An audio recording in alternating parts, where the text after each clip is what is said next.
Good afternoon, everyone. Thank you so much for joining us today. We're so happy to have 100 people already on board, so this is going to be a great afternoon. My name is Annemieke Vink. I am the professional practice consultant with the Nova Scotia College of Social Workers over here in the Atlantic bubble, where we feel a little bit safe, but we're all struggling with the same worry. So we're from this end of the globe, we're sending out our thoughts to everyone else who's watching today with different dilemmas to figure out.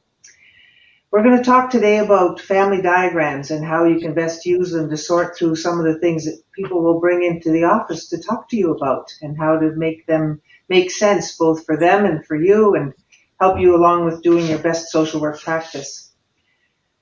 In collaboration with Canadian Associations of Social Workers, we're able to do this. The Nova Scotia College had a conference scheduled for May, but that was canceled. And instead, we're taking the people who were willing to provide us with professional development at that time, and they've graciously readapted their presentations and taken on a very steep learning curve to acquire the ability to do this webinar. So we're very pleased that that's happened for you and for us. In terms of housekeeping, there are several things that you are quite likely already familiar with. At the bottom of your screen, you'll see a lot of widgets, all of which give you something of a bonus.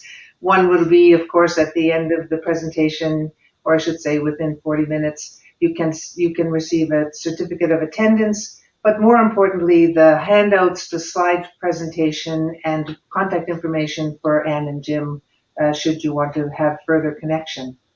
At the beginning, I will be simply passing you over to Jim and Anne, but after the presentation, there will be a question and answer period. We'll be talking today or listening about 60 minutes, and we'll have 30 roughly to answer and entertain comments and questions about this way of organizing your work, this helpful family diagnostic tool. With that, I hope that you enjoy this presentation. We are deeply grateful for the expertise of both Anne Peary and Jim Morton that they have come on board to share it with us. And without further ado, I would like to bring them on screen to take you away on a very informative webcast. Thanks so much, and I'll see you later. Thanks, Annemieke. I'm Anne. Good afternoon, and welcome to this webinar, Using Family Diagrams as a Tool for Expanding Context and Informing Diagnosis. So it's delightful to be able to offer the webinar in this way even. Jim and I will be introducing ourselves a bit more shortly, but I just want to mention that it's relevant and significant as clinicians to attend to the social and the social context, particularly now when we're surrounded by the pandemic. And we know that the family is a crucible for understanding and transmitting power and responsibility, both of which are connected to racism and privilege. And we're surely very aware of that in Canada at this time, from coast to coast to coast. And so we also, it's important for today, I feel, for us to acknowledge that wherever we are gathered, we are situated on land that is the unceded territory of Indigenous persons. And we would each know in our own territories whose territory that is. Here it is the territory of the Wabanaki Confederacy. So we're interested in looking at the family and how it, understanding it and how it transmits power and responsibility, and also to paying attention to context as it enables us to build a more egalitarian world. I'm Jim, and you'll hear a little bit about me, more about me later. But as we move through this presentation, as Annemieke said, we're hopeful that you'll remember that there'll be a place for questions and comments, and maybe a little bit of back and forth at the end of this presentation. And keep track of your questions as you go along. You can add them to the chat box now and as we move forward, or you can type them in later. But we'll certainly respond to as many of them as we can as we at the end of the presentation. And right now we're curious, would you indicate in the chat box how many of you have used a family diagram or a genogram in your clinical practice? So if you look at the screen right now, you're already responding way ahead of us. Fast, yes. So a number of you have. Quite a few people. The majority of people have by far three quarters of you. So that's wonderful. Okay, let's just move forward. And we're also interested in knowing how many of you have used a family diagram to map out your own family of origin. Have you applied the tool to yourselves? Any thoughts? So have a look at the screen and tell us what you think. So let's move it around a little bit.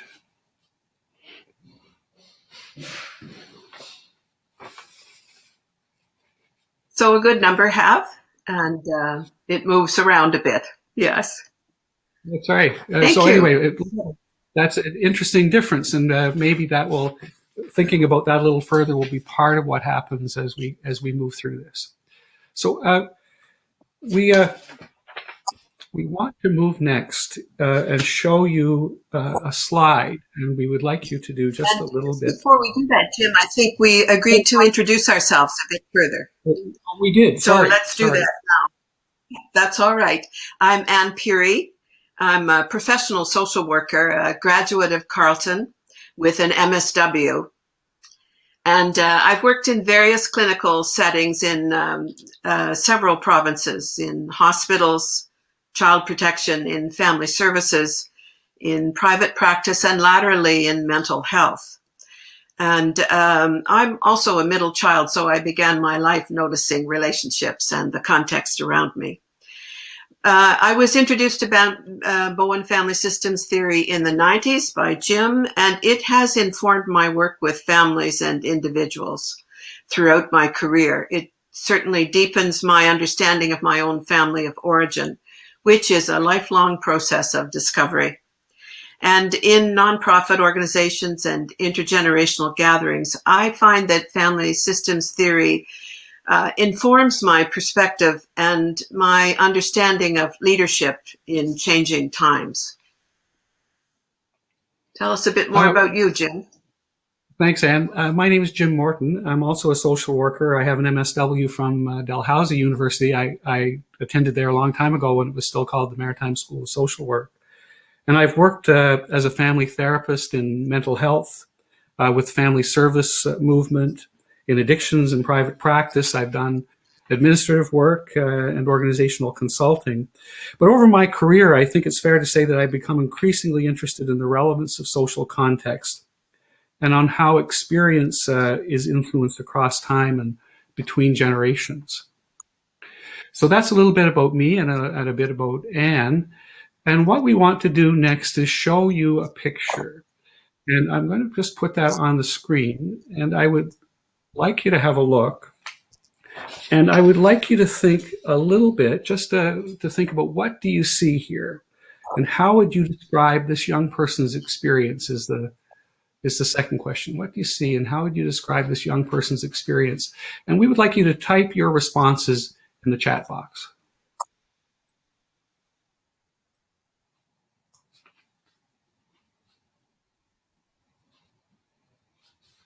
So if you just take a moment and type your responses, we're beginning to see, I see one and I see several.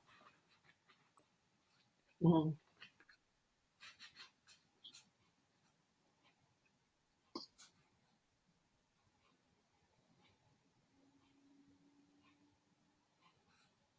So you may all be looking at these. I'm seeing words like disappointed, angry, closed, guarded, withdrawn, alone, guarded, frustrated, discouraged, someone who's resisting engagement perhaps, appears unhappy, upset, misunderstood.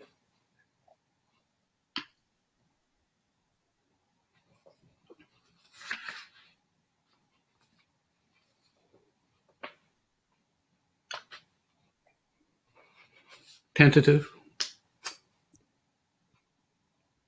upset again, worried. So thank you.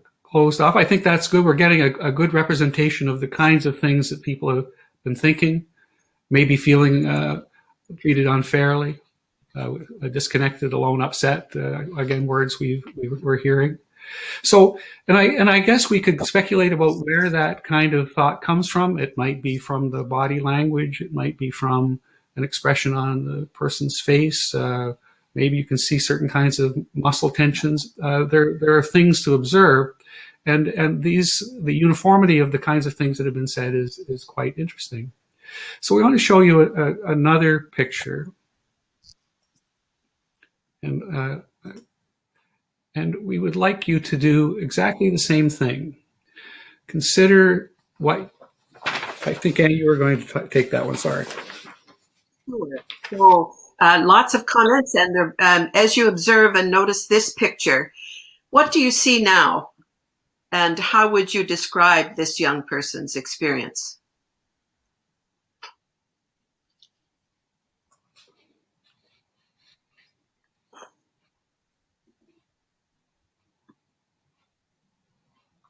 Okay, so lots of comments, feeling left out, even the placement in the room, noticing the room beyond the dated drapes, disappointed, alone, excluded.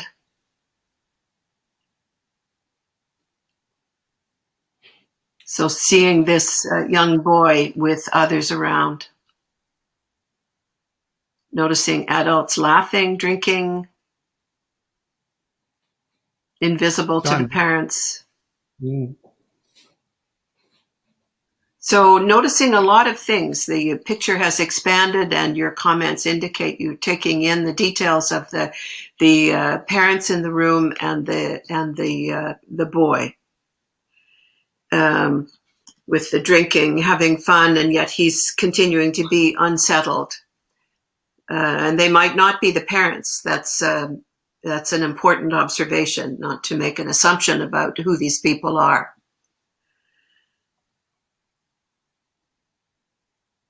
Okay. So maybe wondering why it could be a divorce.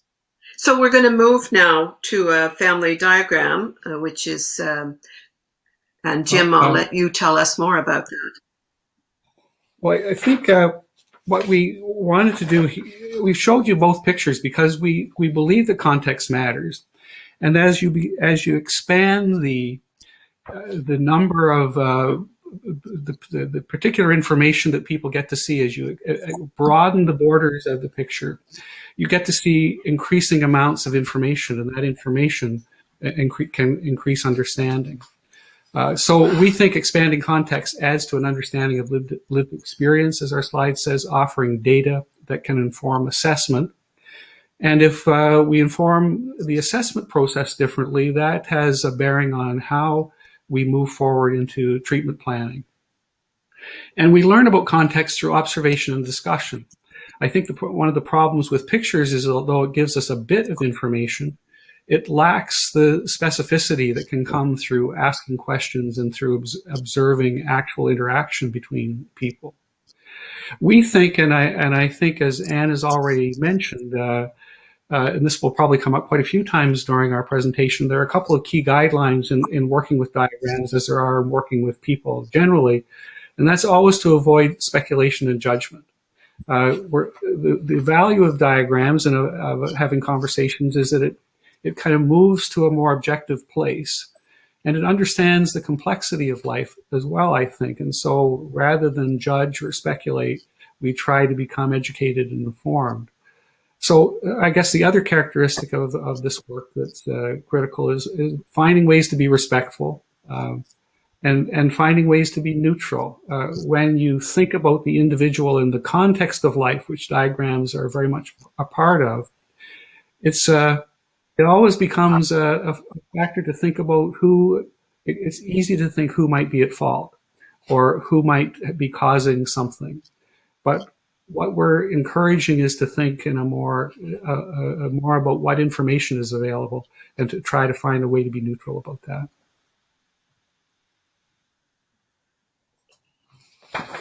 So let's look at mapping the family context. That developing a family diagram enables us, as Jim has been mentioning, to see the family as a system and to approach that in a respectful way. It's one way to expand the family context, as those of you who use it would know, that we use symbols to show persons, relationships, and processes. And there are various mediums for creating family diagrams or genograms. A pad and a pencil, a flip chart, I've often used that on the wall, or using software nowadays, which is being developed, and a screen. We recommend a paper and pencil. It's more portable and engages with the client. You can easily take a picture of it and both have that captured. So next we're going to move to show you a simple diagram of a clinical situation. And as we do that, just a reminder that as we move through this diagram unfold, you may find yourselves reflecting on your own experiences. That's really useful, but try not to stray too far. Okay, so we're going to just show you a kind of a simple diagram unfold. And what you'll see here is the beginning of a diagram. You'll see on your screen, and those of you who have done the diagrams, for you this will be elementary and maybe a review, and maybe you have different ways of doing them because there are a lot of diagram dialects. But in the way that we do diagrams, a square refers to a male, and the fact that you're seeing a kind of double square here suggests that this is the identified person in this diagram. We know a few things from the information that we can see so far, apart from the fact that this is a male. We know that this person was born in 2011. That's a birth date in the kind of the left-hand side, upper left-hand corner of the diagram. We know that this young boy is a male and in grade 4. We learned that information from his mother, just to give it that much context. And his mother, who was the informant when she called the agency, said that this young fellow was angry and that he had school problems that were both behavioral and academic in nature, and that she had been worried about his school performance issues for the last 2 years. So that's how much we know at this moment. And as you look at this, just jot a note for yourself to think, based on what you can see here, what might be wrong? Based on what you can see at this point, what do you think might be wrong? Who has the problem, you might think? Okay. So just as we move the images, we're now expanding the diagram. And here in this diagram, we see more information about this family. We know they live in Halifax, and the boy has 2 parents, mother and father, who are in their late 30s, born in the 80s, 80 and 85. And we note that they're in a common law relationship. There's a line with a note about that since 2008. Father works in Alberta, 6 weeks on, 6 weeks off. And mother, who had given the information, is a continuing care assistant. She works shifts and is often tired, exhausted. So now with that expanded picture, just for yourself, consider who has the problem and think about what might be wrong.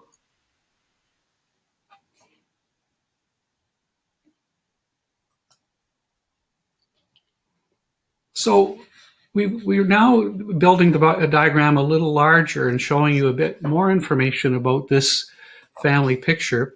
And you might notice some green lines, but before you go to that, I'd like you to notice that we've added one more individual to this diagram. There's a circle on the bottom right part of the family picture, which suggests that with a 2018 beside it, which suggests that this couple have a second child, a girl, who was born about 2 years ago, and so is probably 2 years at this point, or almost 2 years old. And one of the things we've learned is that they decided to marry in 2017 after they learned they were going to have a second child. They lived together in a common law relationship since 2008. But now the family is larger. We also, the green lines suggest something about the pattern in the family, the behavioral process that exists between the various members of the family. There are three straight parallel lines running between the mother and her son, which suggest an intense, or in some language, a fused relationship between the mother and the son. And we know that this relationship is conflictual in nature because of the wavy or broken line that kind of weaves through the three green well lines. We know for that same reason, we can, because of the wavy broken line, we can see that there's a level of conflict between mother and her husband. But that conflict doesn't appear to be as intense. There's only one line, an indication of more distance between mother and her husband. And we can imagine that since we've been talking about school and behavior problems that haven't been resolved, that mother is frustrated with her husband because he's not involved enough with her son. That kind of bears out by the other green single line that links father and son, which suggests that there is a fair amount of distance or under involvement between father and son. So we know more about the nuclear family, and we know a little bit more about the process that happens between them. And we'd ask you to just jot a note again to think a little bit about who has the problem and what might be wrong. Just make a note for yourself so that you're kind of forcing a little bit of thinking about that kind of information. So just give you a moment to reflect on that. And we're moving now to the diagram's been expanded, as you can see, to include another generation. 3 generations on the maternal side. Mother's parents are married and living in the city in Halifax. Mother has an older brother, 3 years older, and she shared that she does not find her parents helpful as they're critical and tell her what to do. So you can see that the broken line and the vertical line between the mother and her parents is there's a cutoff there, which indicates extreme distance. That may be one way that she's managing that critical stance of her parents. So with the added information, invite you to consider who has the problem and what might be wrong.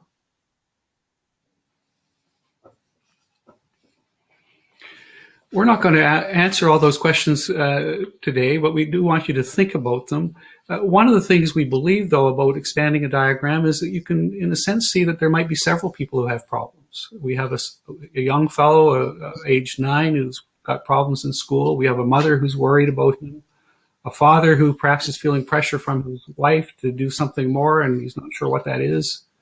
We see that maybe we have a grandmother who doesn't have any contact with her grandson and may be glad of that or not pleased about that. But we can see potential for issue in a variety of places as we look at this. So this is a way also, I guess, of saying that we're in getting started, to show you a bit about what a diagram looks like. And this is what we hope to accomplish. We just want to review our objectives today, that in showing the diagrams, that this is why family diagrams matter. Expanding the relationship picture gives more information and suggests possibilities both for understanding what's going on and also options for interventions.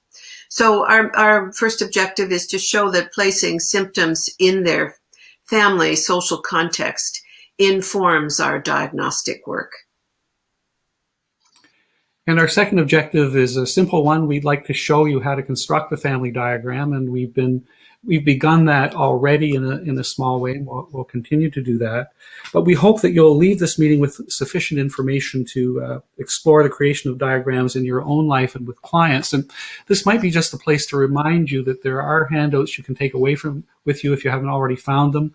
And there's an article with an extensive bibliography that would allow you to look at lots of places in the literature and on websites to learn more about diagrams. So both those are there for you to consider.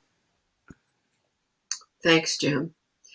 So we've been nudged because we believe strongly that context matters in clinical work, in all our clinical work, and that it matters in human life. is part of the fabric of our human lives. But we find that context is frequently undervalued in our workplaces. The dominant medical model tends to ignore context and focuses instead on symptoms and their causes, so much more of a cause and effect model. So in settings like mental health and addictions, there's a strong pull for us as social workers to learn the language of the diagnostic categories and of pathology, like the DSM. And to be familiar more with the medical model rather than opening things up and talking about the context of key relationships and a social situation. For example, sometimes an individual who may be known to a mental health clinic can be referred but immediately channeled into a particular program because of a former diagnosis of borderline personality disorder. And that's not to be ignored, but it also needs to be considered in context. Sometimes our focus as social workers on context is undervalued in various settings. So we think context matters to social work itself, to our profession. Our legitimacy lies in social work's intervention at the points where people interact with their environment, which is a definition from the International Federation of Social Work. We think that this is our unique contribution to various agencies, whatever they are, where we offer services. That it's our voice that might be the most likely one to help other colleagues understand that people need to be understood within the context of their social relationships, not in isolation from each other. So for clinical social workers, the points where clients interact are with their families and community of close relationships. And we're thinking here of the relationship between a symptomatic child, as we saw in the earlier diagrams, and his parents, who also may be quite conflicted about how to manage his behavior. Those points of interaction become really important to consider and to address. Or consider, for example, a man whose drinking is out of control, with a spouse and a mother who are at odds over how to solve the problem. So it's important to consider the points of interaction in these situations. And something always gets missed when we reduce our focus to concentrate on an individual apart from relationships in context. And so we know it's important to consider the points of interactions in these situations. And such interactions between people involve complex systems in which there is no single cause and no specific effect. Understanding that leads to, I guess, a related understanding that every action within the relationship influences every member of the family system and also influences what will happen next. And it's in many ways that kind of systemic background or thinking that makes us particularly interested in diagrams. We've come to our way of thinking about context through the work of a psychiatrist named Murray Bowen. That's an image of Bowen on your screen. In later life, Murray Bowen died in 1990. Bowen became interested particularly in schizophrenia in his earlier career, but thought that the answers to why psychosis occurred or how it worked weren't adequate to describe the kinds of things he was seeing. And so he began to think more broadly about relationships as opposed, in addition to the individuals he was seeing, often in hospitals. He was successful in getting a grant through the National Institutes of Mental Health, and for a period of about 5 years in the early 1950s, admitted whole families of where one of the members of the family had been diagnosed with one form of schizophrenia or another. And his team of psychiatrists, social workers, and nurses in particular observed the behaviors of those families over long periods of time. And from that developed the theory that eventually got Bowen's name. It's known by most these days as Bowen Family Systems Theory. But a very important and central idea, which is on your screen, came out of that work and got further elaborated on over the course of several decades. But that is that the family is an emotional unit with members tightly connected to each other through their interactions, genetic inheritance, and multiple generations of closely lived experience. So that families are emotional units in a biological sense, in a social sense, and through their experience and through experience across generations have developed a tightness that is makes all of us inseparable from others. So let's consider what does it mean to describe the family as an emotional unit, an emotional system. So we know that humans evolved within family groups and communities of families over millions of years, and that survival involved individual adjustments to the group and awareness of the behavior of others. And with millions of years of evolution and lived experience, individuals have become closely attuned to one another, making families emotional units. So we also want to consider social, cognitive, and biological implications that brain functions have also developed. Rational thinking has evolved, as has our ability to perceive and process our limbic responses, which occur automatically. Our social functioning has become more complex as we've moved beyond fundamental search and hunt functions for survival. Bowen noted that humans have evolved to be interdependent on family members, as Jim outlined, and to promote cooperation. Family systems theory suggests that a family functions as an emotional system. Each member plays a specific role and follows certain rules. And based on rules and understanding about rules, people interact in predictable ways with one another. So changes in one person's behavior invariably impacts others. And these behavior patterns lead to either a balance or imbalance or dysfunction of the system at various points over time.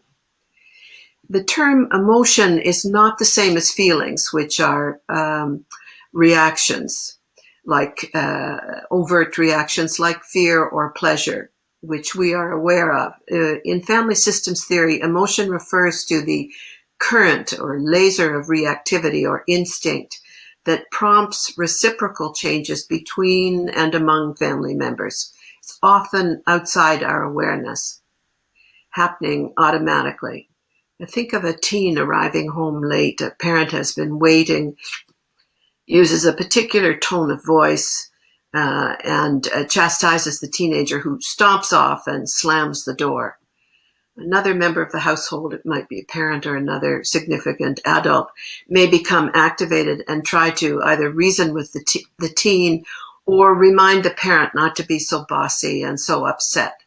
This can play out in seconds and occur many times in unique ways, with members reacting outside of awareness, but rationalizing with one another. So that's a common kind of experience. Individuals cannot be understood in isolation from one another, but rather as part of their family, as the family, and as the family is an emotional unit. That families are systems of interconnected and interdependent individuals, none of whom can be understood in isolation from the system. So we want to look now at what motivates this emotional unit, this family system. So I'm going to say a few things about what we think motivates the emotional unit. And I just want to remind you again that there is a handout that describes Bowen theory in some bit of detail, and again has quite a large bibliography, which will allow you to get more information if you'd like to have it. But I would like to say a few things because I think they're relevant to kind of the rationale for why thinking about context might be useful. Emotional systems are continually in motion. They're sustained by action and reaction. And importantly, as Anne just noted, most activity occurs outside awareness. Bowen theory suggests that there are several forces that motivate activity in an emotional unit. One of those motivators is anxiety. Anxiety not as a mental health disorder, but in effect as elemental to life. Anxiety can be acute, the fear of actual threats. So, for example, being knocked around by an abusive parent when you were a child would be an acute kind of anxiety. Or anxiety can be chronic, a fear of perceived threats. For example, in adulthood, being overly cautious with others who are not one's parents and maybe not so likely to be abusive. But the sense of being in some danger continues. Other motivators are the forces for togetherness and individuality. The togetherness force, a concept in Bowen theory, is a drive to or need to support cooperation and for cooperation, support, or cuddling. The individuality force is a drive or need to define self, to prepare for adult life, to be able to innovate, to be different from others, and in fact to be able to leave home. Systems, of course, are composed of individuals, but it's triangles that are the molecules or the smallest stable elements of systems. And all system communication is managed within triangles and multiple interlocking triangles. We could spend a lot of days talking about triangles in this theory, but it's important just to begin thinking about them. All dyads, or two-person systems, are unstable. Think as an analogy of a bicycle and a tricycle, just to imagine which of those two machines are the most stable. When tension arises between two people, it is interrupted and influenced by a third. Anxiety and togetherness and individuality, the forces I've just been talking about, play out in system triangles. For example, a father and a mother may form a close bond.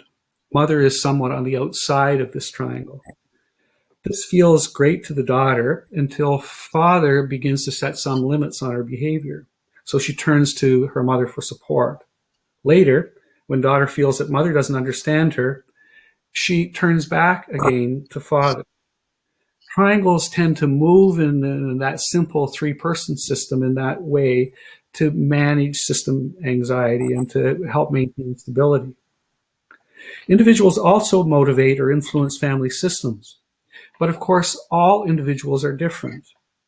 Bowen theory accounts for this variation with an important concept called differentiation of self. The best differentiated individuals are skilled at balancing responses to the togetherness and individuality forces. They're also well attuned to emotional experience and at the same time guided by thinking and principle versus feeling and reactivity.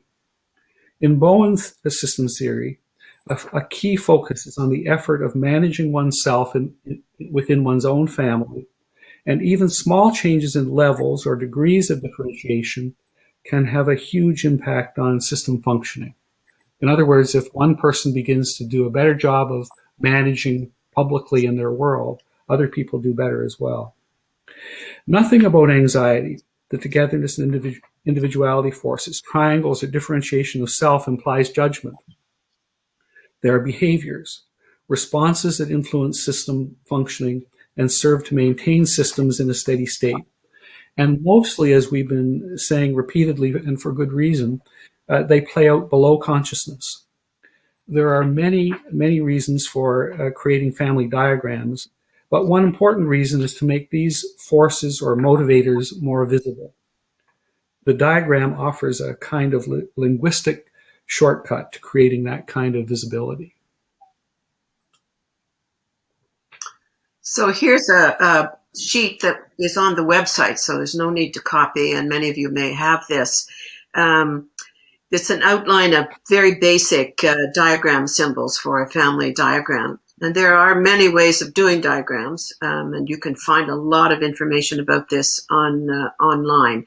And as Jim mentioned, the language of family diagrams has many dialects, so you'll find various versions. So this is one standard version, and in the standard format, it shows family members and significant others and relationships and processes and transactions. In the first line, you'll see the symbols for gender. And traditionally, the boxes have been for males and the circles for females. In the spectrum of gender, for symbols for gays and lesbians would have an inverted triangle in them. For a bisexual person, the inverted triangle would be dotted, not a solid triangle. And looking at transgender symbols, for female to male would be a square with a circle inside, and for male to female would be a circle with a square inside. So these symbols are being adapted and growing as we need to reflect the reality in our world. Second line indicates family relationships, which are depicted by two gender symbols, usually connected by a horizontal line. So marriage is shown by a solid horizontal line, and you can put the script above it with marriage. And so traditionally, the male and female, males have been to the left and females to the right, and these would need to be adapted to reflect appropriate gender. Divorce would be shown by two strokes through a line, so marriage would be indicated above and divorce, the date.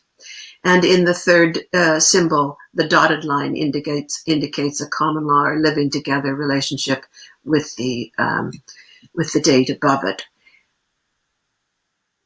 In the third line, the vertical lines coming down indicate biological or other relationships. So biological child would be shown, and siblings are depicted from oldest to youngest, left to right. A dotted vertical line indicates a foster child relationship, and a solid line with a dotted line vertically indicates an adopted child. And Jim will tell us about the next lines of symbols. So you'll see on the next line there are two angled lines connecting a male and a female figure. These are an indication of twins. We know that they're fraternal twins, of course, because they have different sex. But if there were identical twins, it would be shown by two children of the same sex joined by a horizontal line between them. A pregnancy is shown by a small triangle at the base of a vertical biological line. And there's a kind of accepted way of showing symptomatology, which is shown on that far right of the fourth line. The circle indicates a female, and it's half filled vertically or half darkened vertically, which is an indication of either a mental health or an organic physical health symptom. And so that usually that would be kind of, that symbol would be shown with the name of the symptom, whether it might be diabetes or schizophrenia, for example.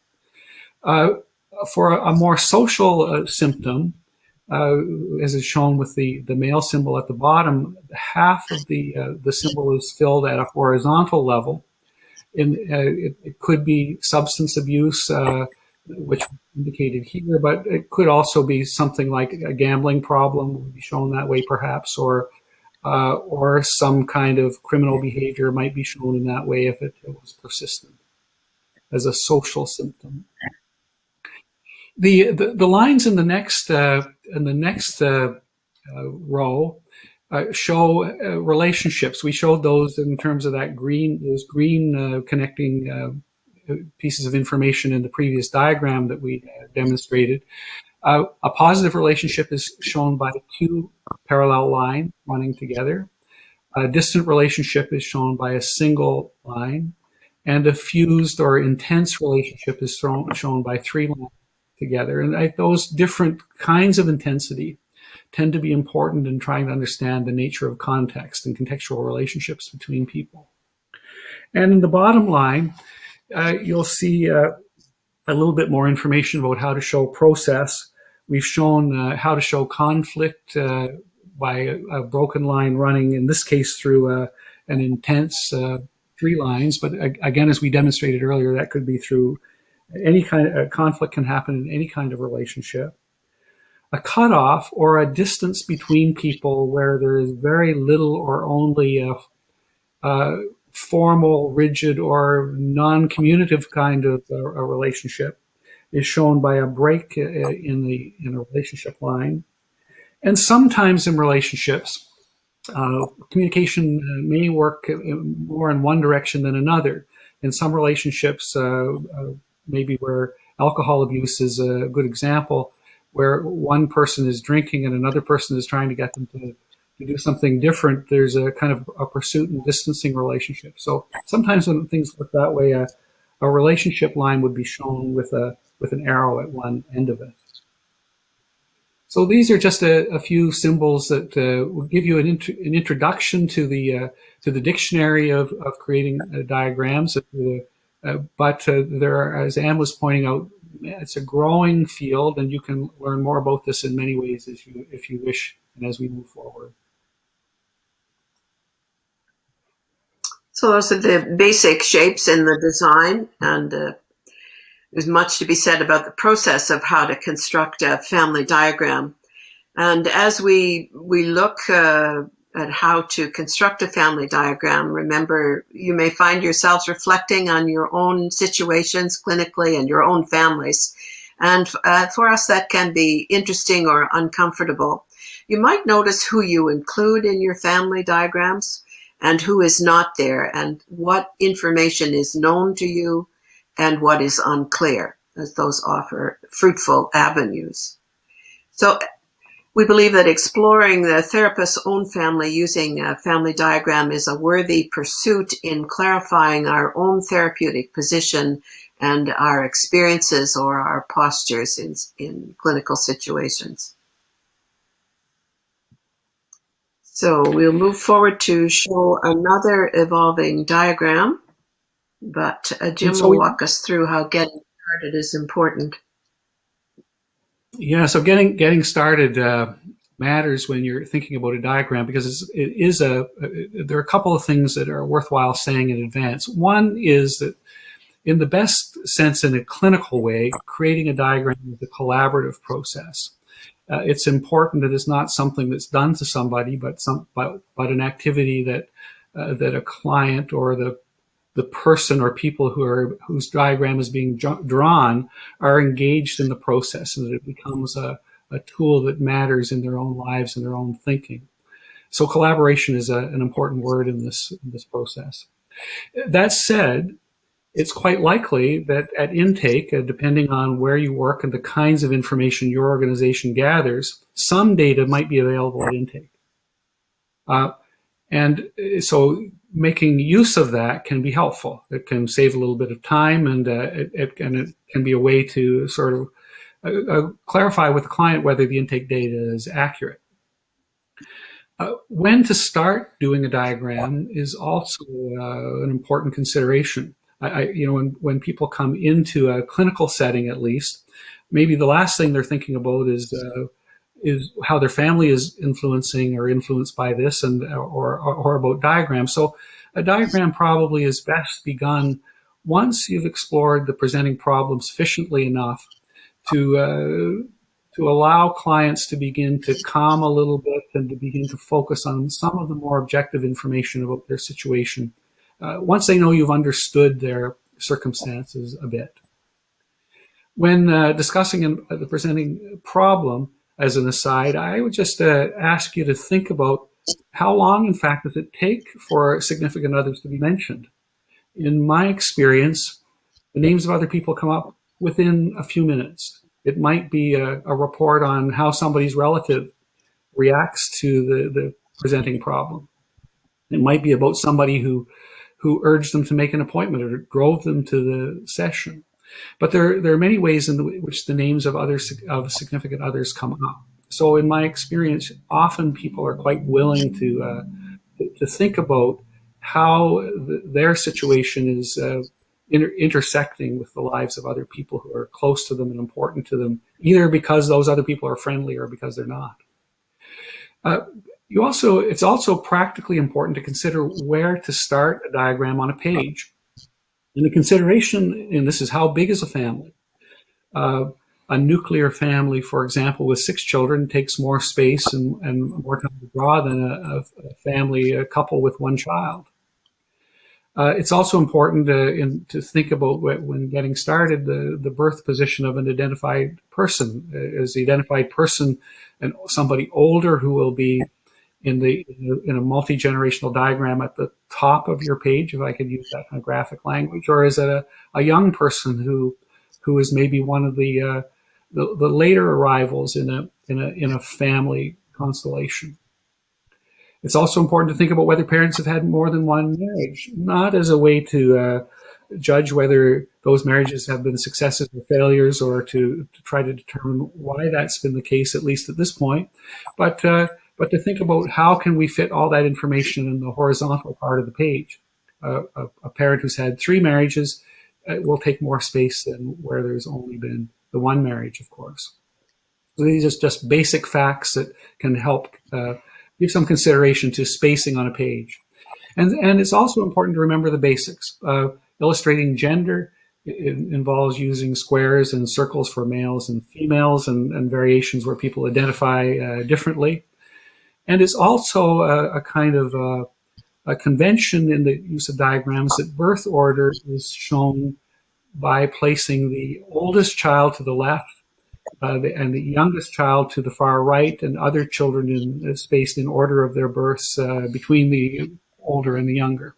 These are conventions, and I think using some conventions is helpful so that others looking at a diagram can understand it at a glance rather than having to relearn a dialect over and over again. So I'm going to move along, and we're going to show you a beginning of something. So here's an image, a hand-drawn image of a basic diagram, and it's really a fragment of a family. We see there are 2 parents with 3 biological children, and the oldest is a male and 2 females, and that's really all we know at this point. So we're going to show you a little bit more in a moment, but what you don't see as you look at that diagram is information, is demographic information. We've got the shapes, and we know that diagram involves 3 children and 2 parents, but we don't know much about them. So all diagrams can be populated with demographic data, and the amount of data is probably only constricted by the amount of room that you have on a page, and or even more importantly, about how much you know. Certainly, there are many times when you begin a diagram you know very little, and so that's a constraint. So you might note the identified person by drawing those double lines, or double square, double circle, and you might note a reason for a consultation if it's a clinical diagram, so that you have a sense of what is it that motivates the person to have this conversation. It's helpful to add the names of people. That makes it easier to communicate and understand the differences between people, and it certainly makes dialogue much easier. Indicating birth dates and death dates is important. Every addition to a diagram, to a family, means that something is shifted in that relationship by necessity, because there's a new person. Every death date is important for the same thing. Somebody no longer interacts in the same way that they did before, although their memory and the kinds of things that contributed to life will continue in important ways going forward. Other important dates may be important. Marriage dates, cohabitation dates, separation and divorce dates, dates of significant events may all be helpful. I can imagine people doing diagrams into the future where COVID-19 will become a significant event in the development of an identified problem, or maybe tragically something like a death, or that somebody was born during a COVID-19. Identifying occupation and educational information, like the university degree somebody might have attained, or the kind of work that they do, can be important in helping think further about the kind of life that someone lives, and it will tell us something about their socioeconomic status, which might be really useful in terms of thinking about the challenges or the struggles or the opportunities that they have in the nature of their daily existence. And certainly documenting symptom information for system members is important, whether those symptoms are physical, emotional, or social, we think that context and the systems suggest that all those things are connected. So knowing about that is important, and finding ways to document that can be very helpful.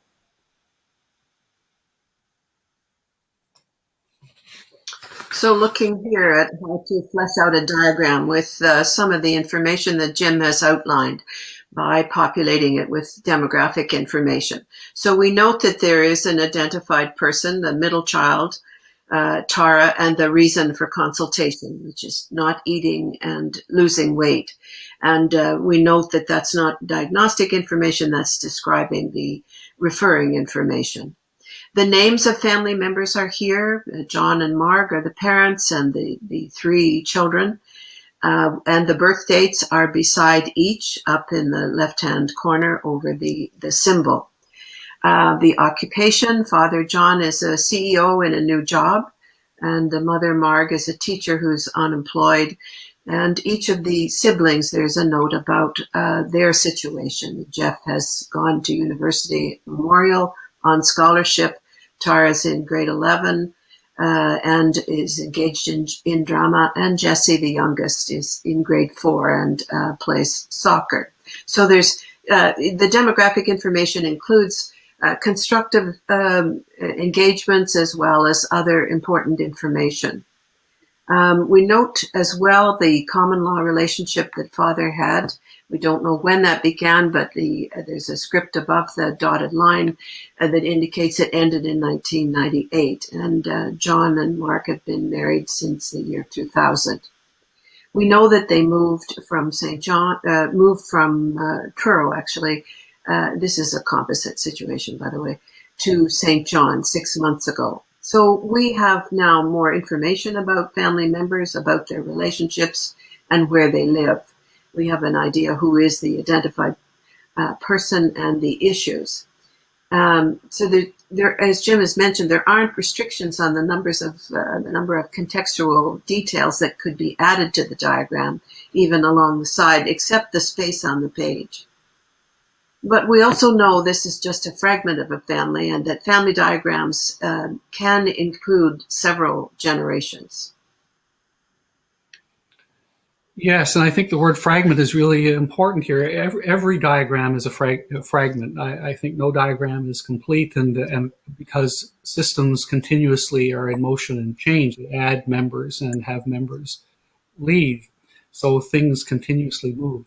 We think the good family diagrams, the most useful family diagrams, are multi-generational in nature, and I think our recommendation would be that a 3-generational context is a kind of a minimum standard. So that involves maternal and paternal grandparents, their parents and their siblings, and children of those parents. And I think that possibly, more likely as we're living longer, which is a good thing, possibly great-grandchildren would be included, which would make it, in essence, a 4-generation geogram. But those might become quite possible. And information might be quite readily available for those 4 generations in many families. And it would be continue to be helpful to provide demographic data for each member of that multi-generational family. Even those people who are deceased, for example, in the grandparents' generation, may have important clues to what people are experiencing in the present. And it also might be helpful, just as a final point here, to consider including significant non-family individuals. While we're focused here on family diagrams, every family is an open system that interacts with other people. So an important neighbor, a teacher, a coach, somebody who's been problematic to a family or particularly helpful, might get mentioned enough so that it would be useful to include them somewhere in a diagram. So just something to consider. So we're going to show you another example of the growing diagram. So that's an important thing. This diagram is also constricted by being tuned to biological members, and we don't know what other significant persons were involved. Here, the diagram has added another generation, the paternal grandparents and the maternal grandparents. The paternal grandfather is deceased, and the dates are there. The square is shaded, so we know he had an addiction with alcohol, and that he's deceased, that he had choked.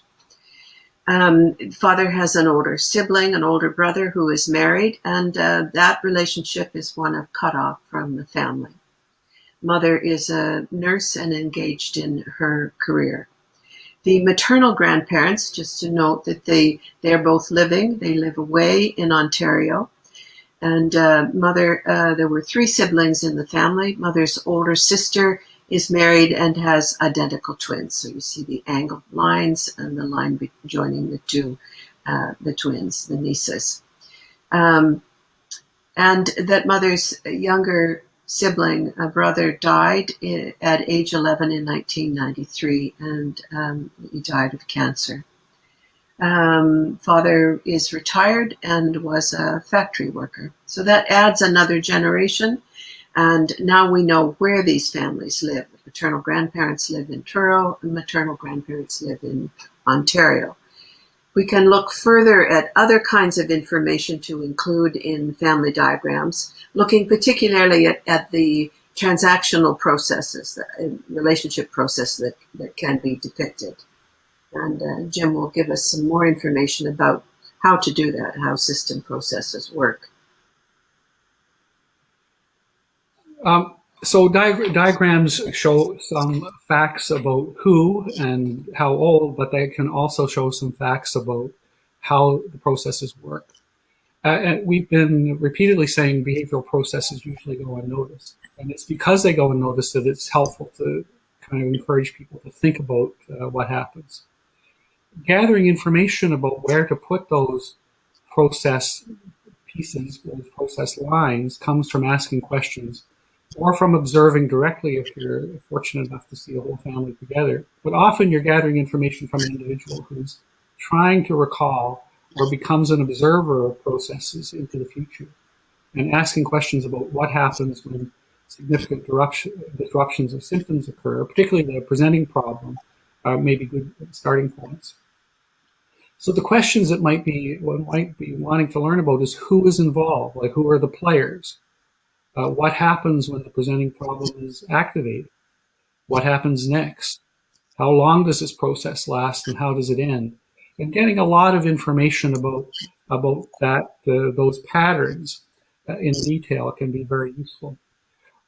Why is not such an important question, and it's just not very helpful in terms of where something started, or the rationale for why it started is not nearly as important as what happens. And in the same vein, cause is not such a useful system question.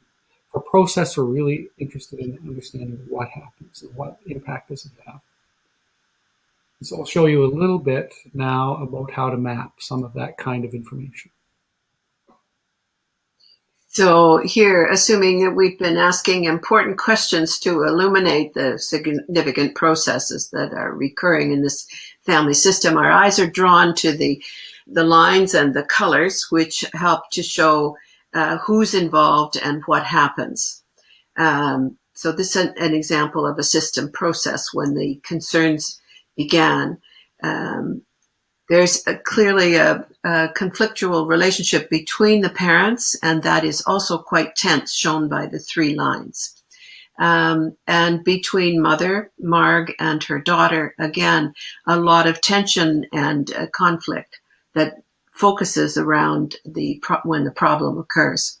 The relationship with father and daughter, Tara, is more distant, but also conflicted. So we see the processes in a primary triangle. That's a quick encapsulation. This pattern of transaction tends to happen around the behavior of Tara's eating and losing weight, and particularly daily at supper time when mother is encouraging her to eat, and that rankles Tara, and she tends to walk away. And then mother is concerned at the end of the day. Father, who's been in a new job, comes home and she's wanting John to take charge. And so father is deeply distressed about this and wants Tara to improve her behavior.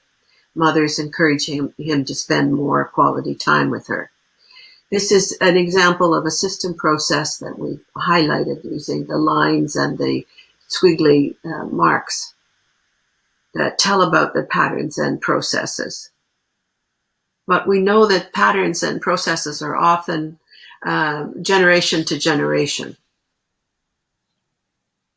So, as Anne's just been saying, patterns can play out over several lifetimes, and which is why it may be useful to gather 3-generational or more generational diagram information.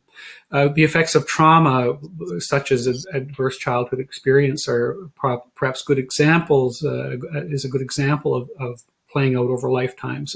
Being abused as a child has an impact on one's experience as a parent, and therefore on one's own children.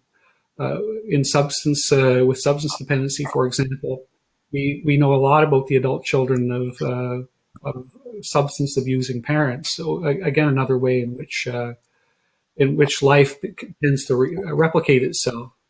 Childcare these days is frequently shared by extended family members. Often grandparents might be important childcare providers in a family experience, which can give rise to things like generational boundaries being unclear.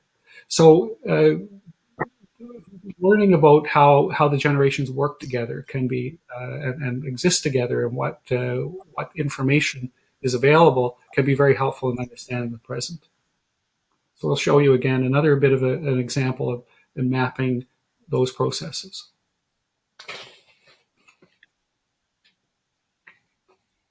Oops. Okay.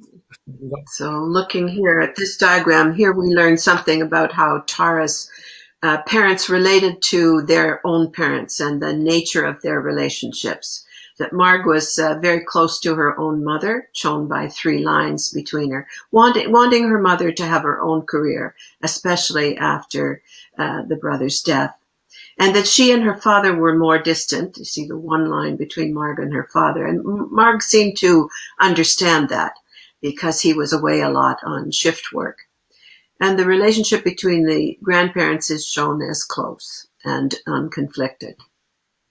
For John and his mother, they were also very close, as John worried about his father's drinking. His parents were in an enmeshed, tension-filled relationship, conflicted about his drinking. Father and John were more distant, you see the 1 line, but the relationship was also one of abuse by the father towards John. And John's father choked to death during an alcoholic binge. It's important to flesh out relationship patterns because primary triangles can follow us throughout our lives.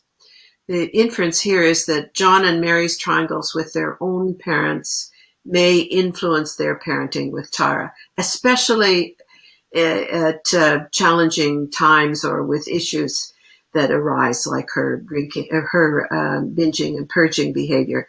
And in this family, we know the eldest son, Jeff, is away at university, and the family was uprooted in its move to St. John. John has a new and demanding job. Mary is now unemployed. So this influences the family satisfaction and income level and places them in a couple of transitions, which are challenging times. Tara's eating and John's father's choking to death may contribute to John reacting to Tara's eating. So in co-creating a diagram, that might be an avenue to explore more, how he experienced that and how her behavior now, his daughter's behavior, how does that affect him? Does it remind him?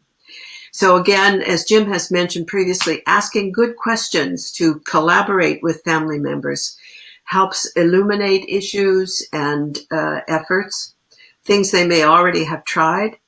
It also offers a picture of some relationship patterns over generations, over several generations, and possibly with significant others. And so we want to just talk a little bit further about why we co-create a family diagram. We've been trying to, show you some diagrams as a show and tell method of educating. So we hope you've been gathering or being kind of refreshed around your thinking about diagram creation. But we think it really is important to think about why the co-creation of diagrams is important. Firstly, co-creating has values for everybody who's involved in them because it enhances our understanding of individuals in context. I think the wonderful thing about human beings is that we are connected to others. Our complexity has something to do with the way we're constructed as individuals, but our real complexity lies in our connections to many other people in the world, particularly those people who are closest to us, both biologically and socially.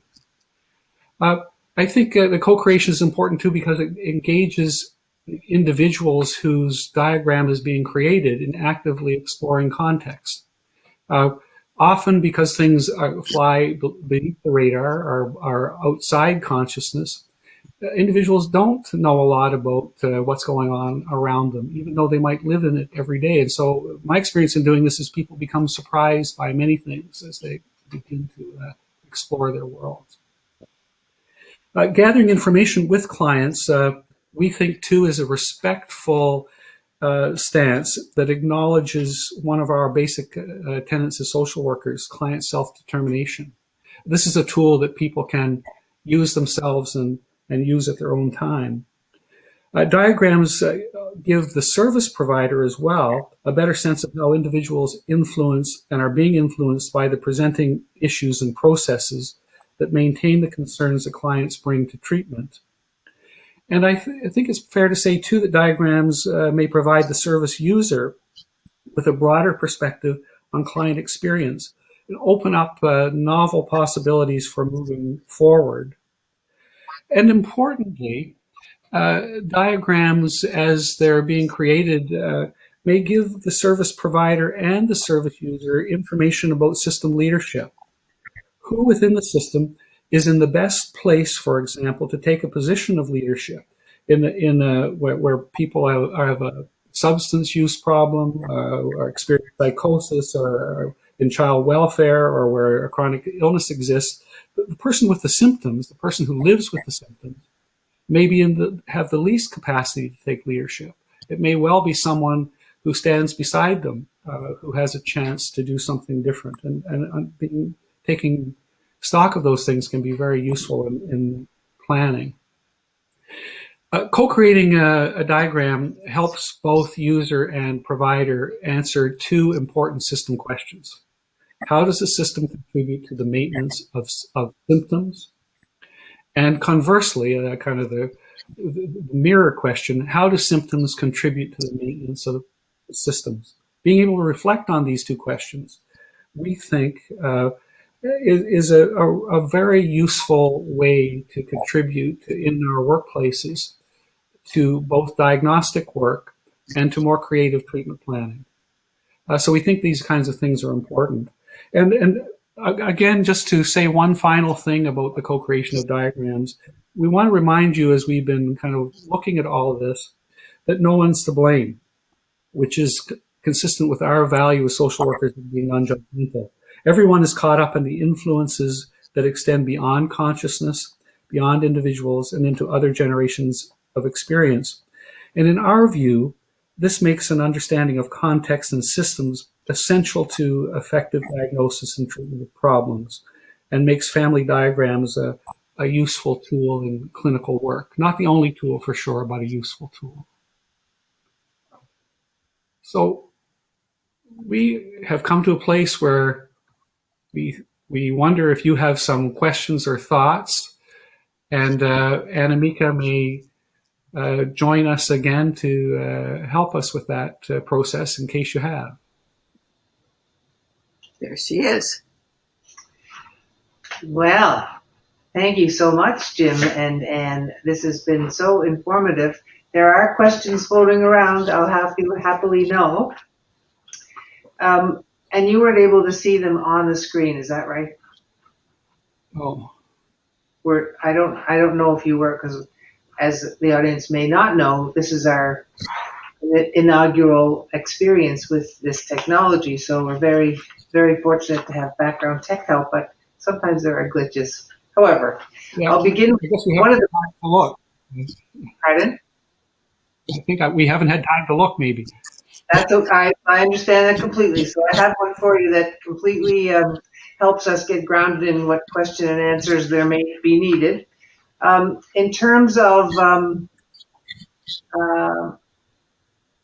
there are in one of the pictures. Well, the first questions that I'll ask you is in terms of Bowen Family Systems Theory. The therapy is primarily about learning the theory, learning about one's own family, and then deciding how to be more of a self within one's own family. But there are other approaches to therapy that are much more directive. And I was wondering, or this person is asking, what's your thinking about that? Directive therapy, more different approach, I think, is implied in the question. Anne or Jim? Well, I don't know. I'll give it a start, and Anne, you might have things you'd like to add. But as my mother used to say, there are many roads to Rome. I think other people might have said that too. But there are lots of ways to do work. One of the places that I've landed putting a lot of emphasis is on Bowen theory. I think I was particularly intrigued with the notion of self-differentiation. That whole notion that if one person can become a more thoughtful, principled individual within a context, it has positive reverberations on everyone else. That seems to me to be a very useful idea.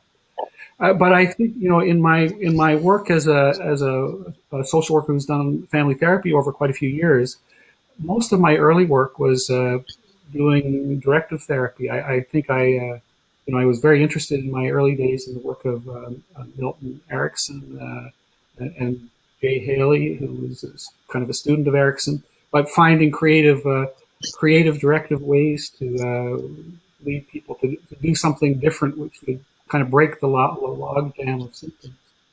So I think there are many ways to do this work. We're talking about one way, which we think is particularly helpful. Very good.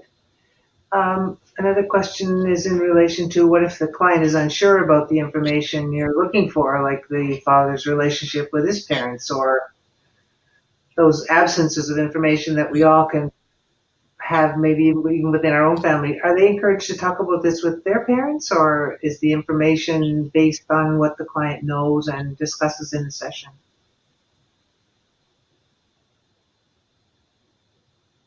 Anne, do you want to take that one?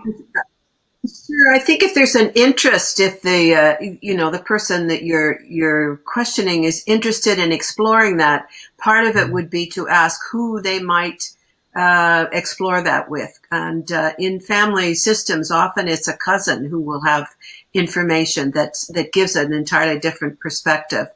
But just trusting that what they do know and their experience helps.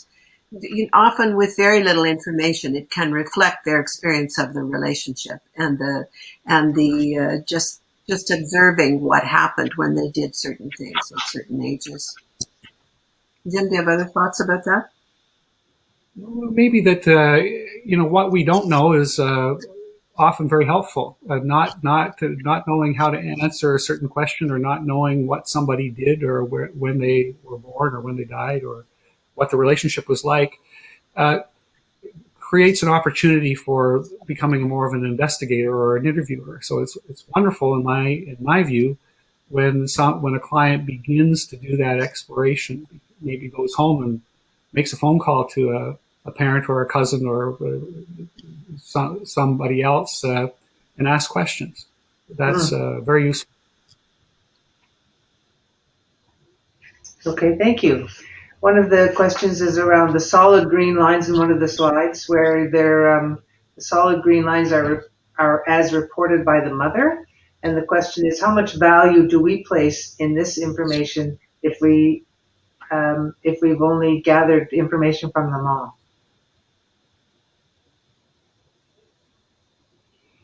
That's a good question.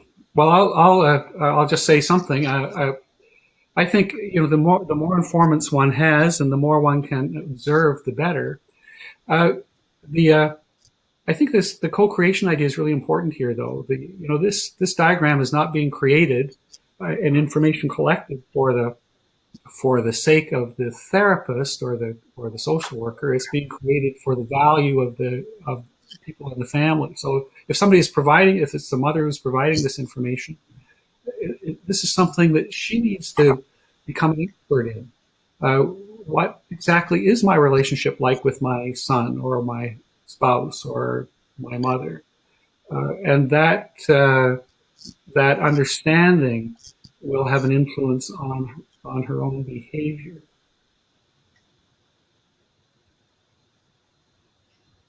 Okay.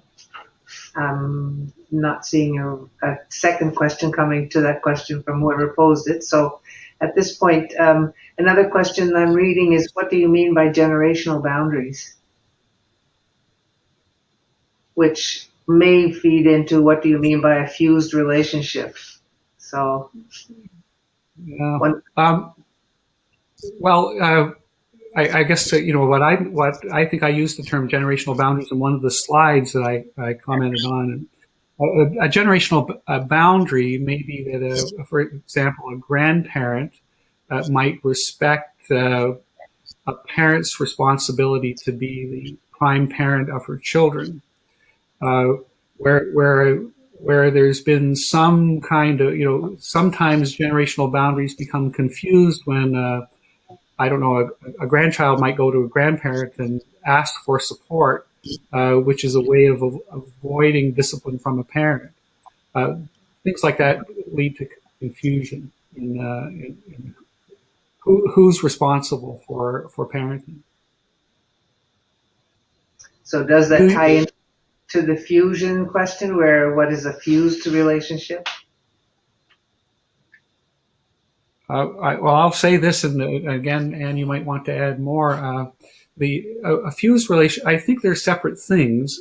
A fused relationship is one in which it becomes difficult for one individual to have a sense of where they end and the next person begins. The joys and sorrows of one person become, in essence, my own joys and sorrows if I'm in a fused relationship. That's the goal, from a Bowen theory perspective, is to do everything one can to create two communicative but distinct individuals. So in that sense, maybe this is a bit different from generational boundaries. But you might have other insights on that as well, Anne, that you'd like to share. Yeah, I think that pretty much explains it. Yeah. Okay. Thanks. There was a question around adoptive children who have a relationship with both families, or children raised in foster care. Is there a way of using Bowen systems to help us unpack those kinds of potential challenges in a family context? Well, pseudo-family, I guess. No, I'm not saying that correctly. I think there are certainly. Oh, go ahead, Anne. Go ahead. I was just thinking, first you want to have a good big piece of paper or several pieces of paper, but it's important to reflect significant relationships with foster family or adoptive family, because those may be ongoing interactions and are part of the child's important in the child's life. But Jim, you have other things to add. Well, I don't know. I just think the answer to that is yes. And certainly I agree with you, Anne, that one of the practical ways it can help is to map all those relationships so that people are kind of knowing what they're thinking about. If there's a foster family, that doesn't negate the importance of the original family for everybody. And it would be helpful for the original family to know something about the foster family from my point of view. So I think that yes, it would be useful to map those. And I think, again, from we haven't talked much about this, but from that systems perspective, the ability to become a well-differentiated individual is the goal. And often, in the clinical experience, what one's looking for are individuals who may who may be susceptible to leadership, who may be ready to work harder at their own lives. And that can be very important. And that might be somebody in a foster family, or it might be somebody in the original family, but it could have reverberations in both directions. Mm-hmm. Okay. Thank you.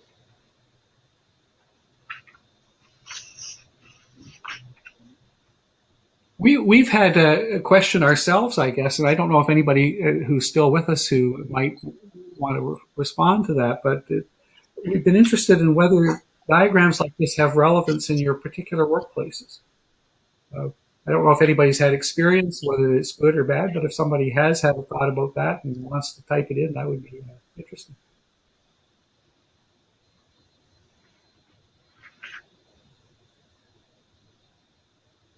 Anne, do you have anything to say about any barriers there might be to doing diagrams in workplaces that you're?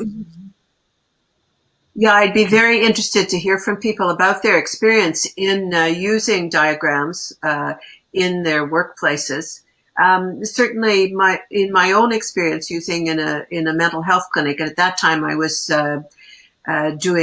using flip charts to do the diagrams, and those would be saved and put in a file. And I found the team that I worked with was interested and curious about that.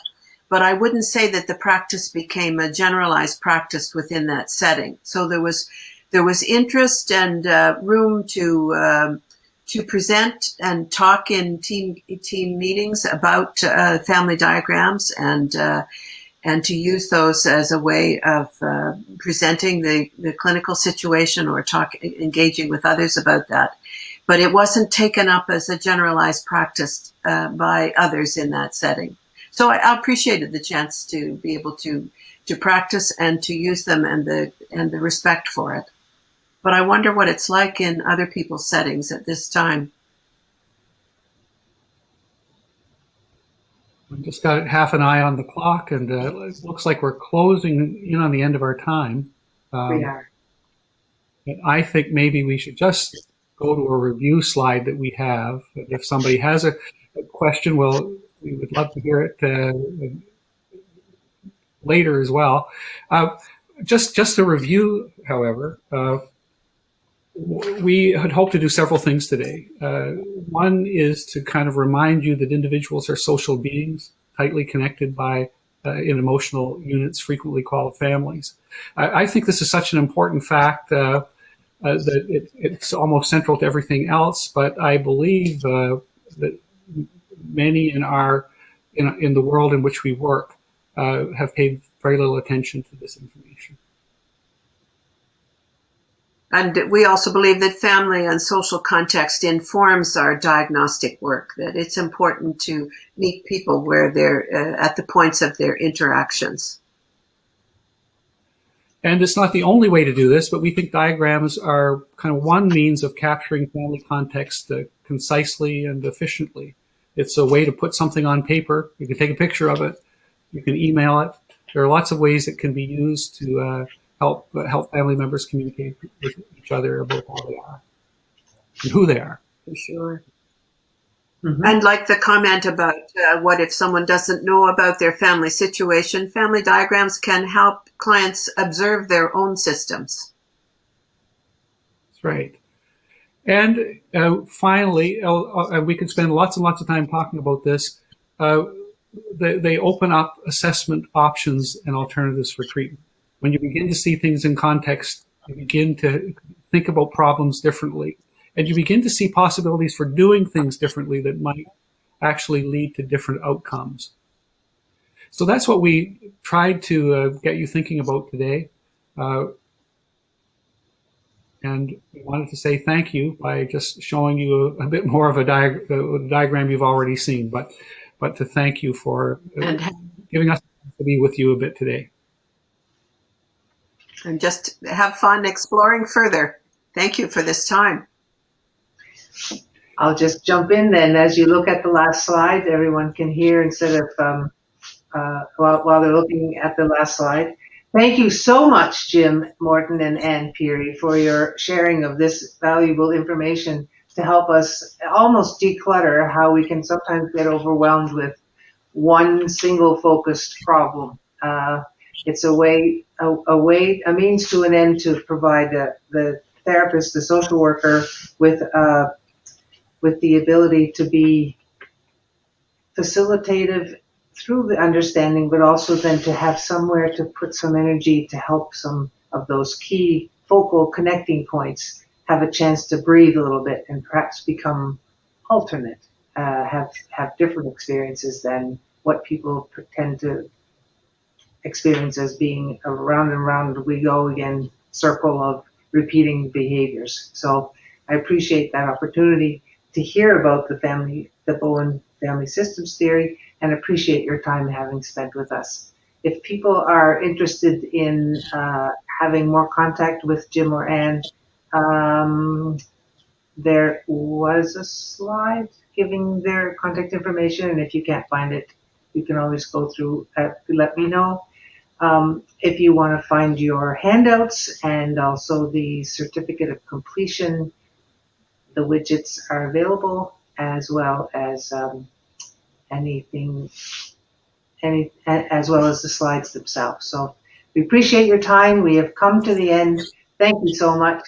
We'll see you again next time.